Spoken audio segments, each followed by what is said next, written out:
All right. Thank you for the introduction. My name is Chae, and I'm a PhD candidate at Seoul National University.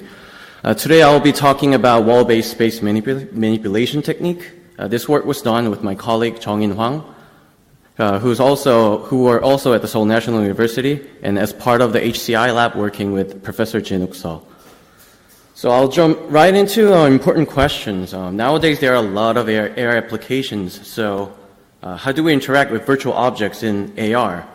I guess we can use hand gestures, or maybe we can use external controllers as we do in VR. And they work pretty well in most cases. Then how do we interact with distant virtual objects in AR? This is a question that our research is trying to focus.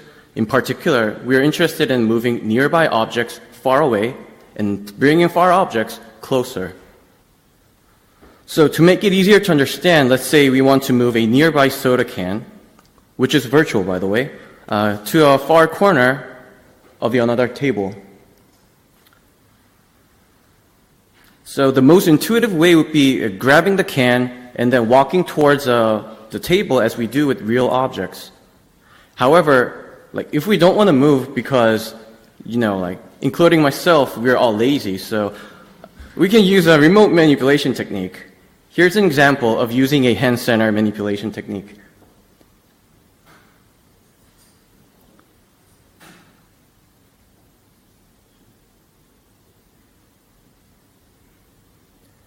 So as we have just observed, existing remote manipulation techniques are not effective for moving objects forward and backwards. So we often need to repeat same gesture multiple times, and selecting small and faraway objects can be difficult. And also manipulating faraway objects could easily become overly sensitive for fine-grained control.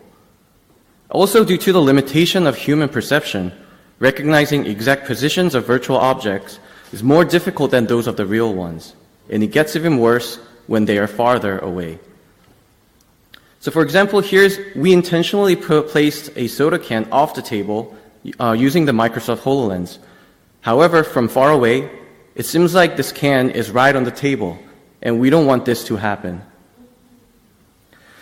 There have been a lot of previous work on 3D remote manipulation, and I would like to briefly touch on some of them that are closely related to our work. First is a Homer technique introduced by Bauman and Hodges. It is one of the most popular techniques used in VR and AR, and it supports remote manipulation by mapping the object to user distance onto the initial user to hand distance. However, it is still difficult to control faraway objects due to the increased sensitivity and the limitation of human perception. World scaling, such as world in miniature and scale world grab, isotropically scales down the world for manipulation in VR. However, they often make the world too small for fine-grained control, or do not sufficiently scale down the world to be effective. Adding handy snapping functionality by detecting edges and surfaces in AR has been introduced as in Snap to Reality and projected windows. But snapping does not help the user to place objects on arbitrary locations where no real constraints are available. So our goal is to develop a new technique to efficiently move virtual objects forward and backward, regardless of their distance to the user. At the beginning of this research, my colleague Jeong-in and I were just sitting in the lab and brainstorming, and I said, hey, why don't we bring the wall over there to us and then do whatever we want to do and just place it, put it back. Of course, it was a stupid idea because first, it is impossible to move that large wall. And second, even if we could, if I move that wall, then probably it will collapse the building, and we really don't want to jeopardize that. So this came to our minds.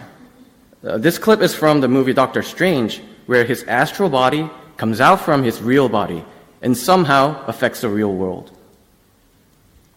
So similarly, our idea was to take out an astral wall from the real wall and do whatever we want to do with it and then put it back. So here's how our wall-based space manipulation, in short, WSM technique works. Let's say our user Alice is in the room where a virtual kettle and a virtual wall flame in red are placed on the table and the wall, respectively. When she scans the room, astral walls, which we call wall planes, are created and overlaid on top of each detected walls. Here we have 2 walls detected, one on the left and one behind the table.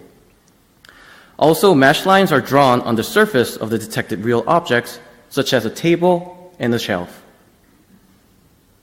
So Alice wants to move the kettle to the closer edge of the table.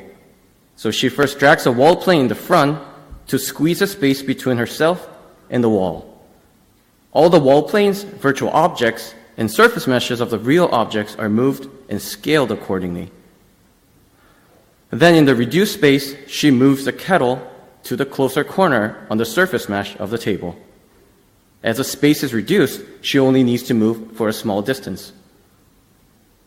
When she double taps the wall plane, the space returns to normal and all the objects are correctly placed as intended. Now I'm going to show a quick demo video of our working prototype developed on the HoloLens. In this prototype, we added WSM to the direct homer technique. So when the user scans a room, the wall planes are created. The user drags a wall plane to squeeze a space so that she can move virtual kettle and the soda can.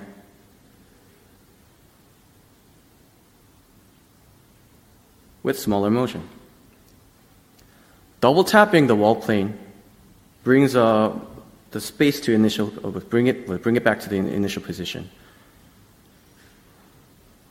And this is an example of using multiple wall planes at the same time to scale the space in multiple dimensions. For more detailed information about the implementation, please refer to our paper. So now I'd like to talk about a little bit about important decisions that we made during the design process. So first thing first, why walls? Most indoor places are surrounded by rectangular walls. Their large and flat surfaces are easy to detect and robust from occlusion. By the way, these photos were found from the website of 2017 UIST. And if you look around, since there are a lot of people in this room, we can still identify walls surrounding us pretty easily. In our technique, our wall plane squeezes a space by one dimension. Technically, it is squeezed along the surface normal of the wall plane, but our intention is to reduce the depth of the scene from the user's perspective. This is particularly advantageous because from the user's point of view, objects would look mostly the same, but only a bit thinner. In addition, by allowing the user to scale the space using multiple wall planes at the same time, we leave it to the user to decide which and how many dimensions they would want to scale depending on their needs. Lastly, it is important that the user visually understands how much the space is reduced and recognizes which location in the reduced space corresponds to which location in the real space. When using WSM, the user can understand the reduced space by observing changes in the surrounding wall planes of virtual objects and surface meshes. We also drew grid lines on the wall planes to better instruct the user about the changes in the space. Furthermore, the surface meshes can act as reference points from the reduced space to the real space. We conducted a user study to verify the benefits of using WSM. The top photo is the actual study setup, and the bottom is a screenshot of what the participants saw during the experiment. We used 3 meter by 3 meter wall located 11 meters away from the participants and gave them a simple task of docking the red source cube to the green target cube. The source and the target positions were randomly generated with a fixed distance of 8 meters along the z-axis. And the participants were only able to proceed to the next trial when they successfully docked a source to a target. It was a within-subject design experiment, and we recruited 12 participants. Here we want to note that one participant couldn't properly wear the HoloLens and was able to only see about half of the screen, so we analyzed and reported 11 participants' results. Independent variables were WSM states, whether WSM was used or not, a direction, whether moving near source to the far target or far source to a near target. And 3 different cube sizes, small, medium, and large.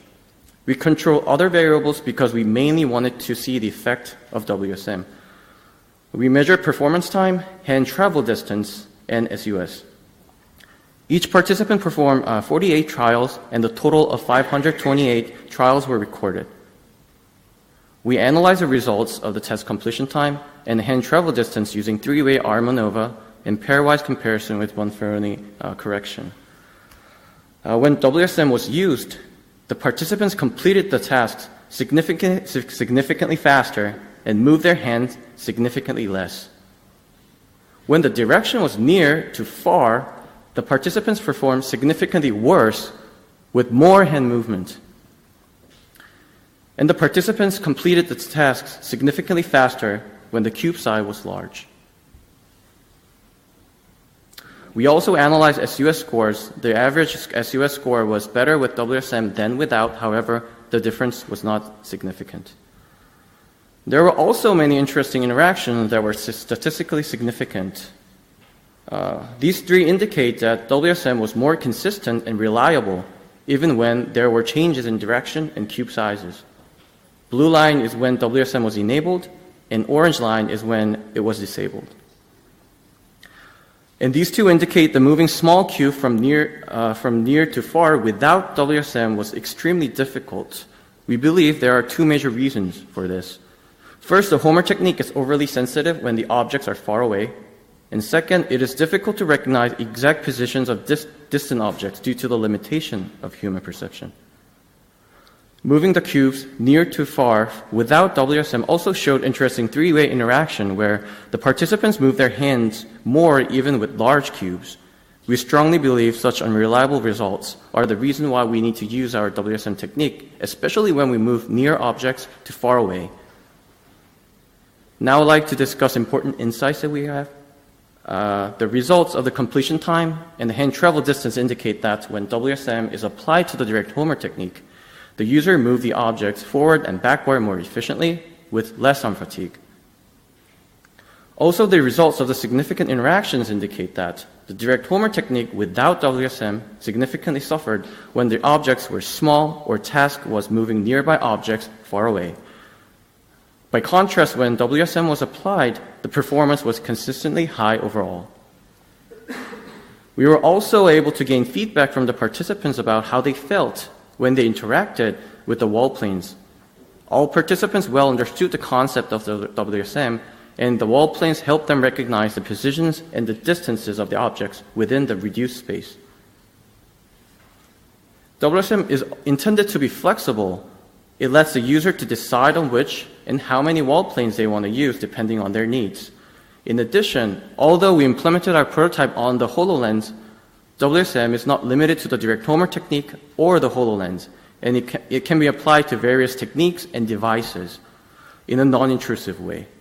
In other words, while the concept of WSM can be used to manipulate space, methods to point, select, and drag can be changed based on the application and usage scenarios. Currently, if I talk about limitation, currently WSM only supports translation. We believe rotating objects in the squeeze space would also be very interesting, so we plan to extend it for rotation and scaling in the near future. And complex surface meshes were occasionally difficult to be understood and could potentially cause visual clutter. Since these were out of the scope, we did not put too much effort on this matter. However, we believe simplifying and selectively displaying meshes or removing unimportant real-world objects from the scene would be beneficial. Our user study was simple and only used a single wall plane. We plan to conduct another user study which includes complex user scenarios and multiple wall planes at the same time. Some insights might have been too specific to the direct Homer technique. We hope to empirically evaluate how our technique could improve other techniques in the future, such as the indirect Homer technique, which uses controllers or touch gestures on smartphones. In summary, we presented that WSM dynamically scales down the surrounding space for the efficient placement of virtual objects in an indoor environment using augmented reality. Our prototype extracts room boundaries to create interactive wall planes and generate surface meshes of real objects as reference points from the reduced space to real space. We discussed a set of design considerations and insights that were unique to the remote air interaction. Our user evaluation showed that WSM performed consistently well and significantly improved the efficiency of the direct homer technique while alleviating arm fatigue. Thank you very much, and I'll be more than happy to take questions from now.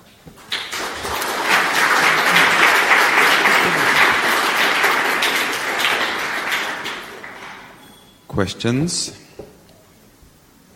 And I'll start with one. What happens in an environment where there are no walls, like outside, or the walls are not right angled to each other? So, I think I'm getting this question a lot. I guess people are really interested in open spaces or when they are not really 90 degrees to each other. First of all, we focused on the walls not only because it's easy to detect. Secondly, perceiving the change in space was so important when you use this WSM technique. And we found that users benefited from the side walls as well, because we drew grid lines on those, so people were able to see how much they are changing the space. So I think the closed environment is better for this kind of a technique. However, we still can think about landmarks or other objects that can be detected and use those to squeeze the space. But I guess we have to investigate a little more about that and see how people recognize the space when it's open and there are no surrounding walls. Yeah, I mean, walls is it's a good idea because they're kind of ubiquitous anyways. I would have then another question, which is, you only do uniform scaling here. Did you consider non-uniform scaling, for example, scaling the space more that's further away or that's closer to you in order to do kind of a context-aware scaling? So now we let the user to decide on how much. So currently our development is it's just the arms. We just took the average arm length so that which is 50 centimeters. So we mapped the distance from the user to the wall so that it can be scaled from at once, so it can come all the way. But I guess thinking about like this kind of distance, it would be a lot beneficial to using the context-aware or non-linear scaling. So I guess I can investigate that in the future as well. Yeah. Thanks. All right, then let's thank the speaker again.